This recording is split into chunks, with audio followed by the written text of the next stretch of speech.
ان سے پوچھیں کہ کون ہے آسمانوں اور زمین کا رب، کہہ دیں کہ اللہ، اور ان سے پوچھیں کہ کیا تم نے اس کے سوا دوسرے ایسے سرپرست بنا رکھے ہیں جو اپنے لیے بھی نفع نقصان کے مالک نہیں ہیں۔ ان سے پوچھیں کہ کیا اندھا اور دیکھنے والا برابر ہے، یا اندھیرے اور روشنی برابر ہیں، تاریکیاں اور روشنی برابر ہیں؟ کیا انہوں نے اللہ کے ایسے شریک بنائے ہیں کہ جنہوں نے اللہ کی تخلیق کی طرح کوئی تخلیق کی ہے کہ تخلیق کا معاملہ ان پہ مشتبہ ہو گیا ہے؟ کہہ دیجئے کہ اللہ ہی ہر چیز کا خالق ہے اور وہ اکیلا ہے اور وہ سب پہ غالب ہے۔ تو یہ پوچھا کہ جو اللہ کے شریک انہوں نے ٹھہرائے ہوئے ہیں، کیا انہوں نے کوئی چیز پیدا کی ہے جس طرح اللہ نے پیدا کی ہے؟ اگر انہوں نے کوئی پیدا کی ہے تو پھر تو چلو معاملہ مشتبہ ہو سکتا تھا جی کہ انہوں نے بھی کچھ چیزیں پیدا کی ہیں تو عبادت کچھ ان کی بھی ہونی چاہیے۔ تو جب انہوں نے کوئی چیز پیدا نہیں کی، ہر چیز اللہ نے پیدا کی ہے، تو پھر ان کی عبادت کیسے ہو سکتی ہے؟ اللہ نے آسمان سے پانی نازل کیا اور وادیاں اور نالے اپنے ظرف کے مطابق بہنے لگے اور سیلاب کے اوپر جھاگ اکٹھی ہو کر آ گئی، اور جو تم اور جن دھاتوں کو تم زیور بنانے اور برتن بنانے کے لیے پگھلاتے ہو ان پہ بھی اسی طرح کی جھاگ آتی ہے۔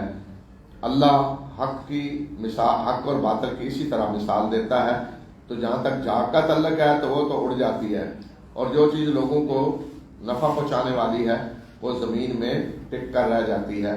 اسی طرح اللہ مثالیں دیتا ہے۔ تو فرمایا کہ جس طرح سیلاب آتا ہے تو اوپر جھاگ آتی، جھاگ ختم ہو جاتی، وہ اصل پانی ہے جو زمین میں ٹک جاتا ہے، جو فائدہ پہنچاتا ہے۔ تو اسی طرح فرمایا حق جو ہے وہ ہے باقی رہنے والا، باقی باطل جو ہے وہ ایک جھاگ کی طرح ہے، وہ ختم ہونے والا ہے۔ جس طرح وقتی طور پہ جھاگ اوپر بڑی ہو پوری پھیلی ہوئی نظر آ رہی ہوتی ہے، پانی نیچے اس کے چھپا ہوا ہوتا ہے، اسی طرح بعض اوقات باطل ظاہر بہت طاقتور نظر آ رہا ہوتا ہے، لیکن باطل نے اسی طرح ختم ہو جانا ہے جس طرح جھاگ ختم ہو جاتی۔ جن لوگوں نے اپنے رب کی دعوت کو پہ لبیک کہا ان کے لیے بھلائی ہے، اور جنہوں نے اپنے رب کی بات نہیں مانی، اگر انہیں زمین میں جو کچھ ہے وہ سارے کا سارا مل جائے اور جس جتنا اور بھی ان کے پاس ہو تو وہ سارے کا سارا فدیے میں دینے کے لیے تیار ہو جائیں گے، ایسے لوگوں کے لیے برا حساب ہے اور ان کا ٹھکانہ جہنم ہے اور وہ انتہائی برا ٹھکانہ ہے۔ کیا وہ شخص جو جانتا ہے کہ جو کچھ آپ کے رب کی طرف سے آپ کے رب کے ہاں سے آپ کی طرف نازل کیا گیا ہے وہ حق ہے، وہ اس شخص کی طرح ہے جو اندھا ہے، یعنی جسے نظر نہیں آ رہا کہ جو کچھ نازل کیا گیا ہے وہ حق ہے، کیا اندھا بنا ہوا ہے؟ کیا وہ اس شخص کی طرح ہے جو اندھا ہے؟ تو عقل رکھنے والے ہی نصیحت حاصل کرتے ہیں۔ یہ عقل رکھنے والے وہ ہیں جو اللہ کے عہد کو پورا کرتے ہیں، اور جن روابط اللہ کے عہد کو پورا کرتے ہیں اور اس کے پختہ عہد کو نہیں توڑتے، اور جن روابط کو جوڑنے کا اللہ نے حکم دیا ہے ان کو جوڑتے ہیں اور اپنے رب سے ڈرتے ہیں اور برے حساب سے ڈرتے ہیں۔ اور وہ لوگ جنہوں نے اپنے رب کی رضا کے لیے صبر کیا اور نماز قائم کی، اور جو رزق ہم نے انہیں دیا ہے اس میں سے خفیہ اور اعلانیہ خرچ کیا، اور وہ برائی کو بھلائی سے ٹالتے ہیں، برائی کو بھلائی سے دور کرتے ہیں، یہ وہ لوگ ہیں کہ جن کے لیے آخرت کی کامیابی ہے، ہمیشہ کے بعد جن میں وہ داخل ہوں گے، اور ان کے آباء و اجداد اور ان کی بیویوں اور ان کی اولادوں میں سے بھی جو اہل ہوں گے وہ بھی ان کے ساتھ داخل ہوں گے۔ فرشتے ان پر ہر دروازے سے داخل ہوں گے اور انہیں السلام علیکم کہیں گے، اور انہیں کہیں گے سلام ہے تم پر جو تم نے صبر کیا، پس بہترین ہے آخرت کی کامیابی۔ اور وہ لوگ جو اللہ کے ساتھ اپنے عہد کو اس کو پختہ کرنے کے بعد توڑتے ہیں اور جن روابط کو اللہ نے جوڑنے کا حکم دیا ہے ان کو کاٹتے ہیں، یعنی قطع رحمی کرتے ہیں صلہ رحمی کی بجائے، اور زمین میں فساد پھیلاتے ہیں، یہی وہ لوگ ہیں کہ جن پہ لعنت ہے اور برا گھر ہے ان کے لیے، یعنی جہنم ہے ان کے لیے۔ اللہ جس کے لیے چاہتا ہے رزق کو کشادہ کر دیتا ہے اور جس کے لیے چاہتا ہے تنگ کرتا ہے، اور یہ لوگ دنیا کی زندگی پہ اترارے ہیں، اور دنیا کی زندگی آخرت میں تھوڑے سے فائدے کی بجائے، اور دنیا کی زندگی آخرت کے مقابلے میں ایک متاع قلیل کے سوا کچھ نہیں. یعنی آخرت میں دنیا کی زندگی ساری اس طرح محسوس ہوگی کہ ایک چند لمحات کے لیے کچھ ٹھہرے تھے اور فائدہ اٹھایا تھا. متاع قلیل ہے.